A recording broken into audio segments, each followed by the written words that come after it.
Hello বন্ধুরা, Mary ব্লগে সবাইকে স্বাগত। আজকের ব্লগটা করছি বকখালি সি বিচ।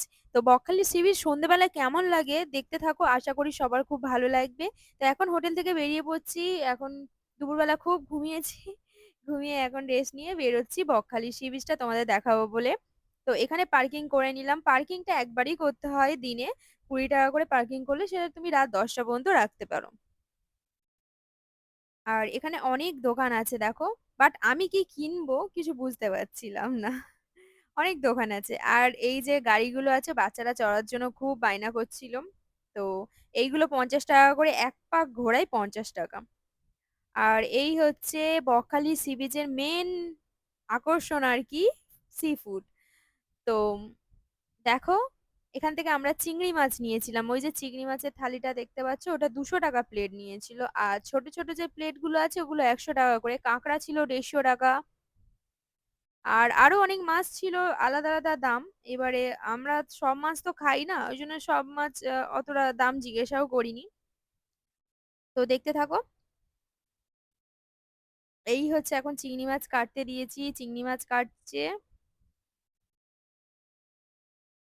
স্কুইড আছে, অনেকে স্কুইড খায়, আমি কোনোদিনও স্কুইড ট্রাই করিনি। তোমরা কে কে স্কুইড খেয়েছো আমাকে জানিও। এখন রান্না চলছে। এখানে রান্নাগুলো সব ঠিক আছে, কিন্তু পরিমাণে খুব সস দেয়। মানে অত সস খাওয়া তো উচিত না, আমার হাজবেন্ডের অত গ্রেভি খাওয়া উচিত না, সেই জন্য একটু সবকিছু মাছ আমরা ট্রাই করছি না। চিংড়ি মাছটা নিলাম ঠিকই, কিন্তু গ্রেভি খুব করেছে, অতটা ভালো রান্নাটা হয়নি। তো এখানে বসে পড়েছি চেয়ারে। চেয়ারের ভাড়া হয়েছে 20 টাকা করে পার আওয়ার। তো আমরা এখানে 2 ঘন্টা মতো বসেছিলাম, 80 টাকা নিয়েছে।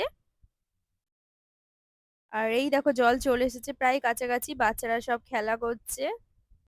জল তো পায়ের সামনে চলে এসেছিল, আর দেখছি ছোট ছোট মাছ ঘুরে বেড়াচ্ছে। আমি প্লেটটা রাখতেই দেখছি প্লেটের মধ্যে মাছগুলো সব উঠে এসেছে, দেখো কি সুন্দর লাগছে। এই দেখো একজনের কাণ্ড, একটা গর্ত পেয়েছে, গর্তের মধ্যে ঢুকে আর বসে আছে। এখানে বসলে একটা জিনিস খুব ভালো লাগে, পায়ের কাছে জল চলে আসে। আর দেখো জল কত উঁচুতে চলে এসেছে। আমরা বসেছিলাম অনেকটা দূরে, আস্তে আস্তে জল আস্তে আস্তে আমরাও সত্যি সত্যি অনেকটা উপরে চলে এসেছি। আর এখন চলো 9টা বাজতে যাই, রুমের দিকে চলে যাই। আর এখান থেকে কি নেব কিছু বুঝতে পারছিলাম না, ভাবছিলাম আমার পুচকিটার জন্য কিছু নেব, কি যে নেব কিছুই মাথায় ঢুকছিল না।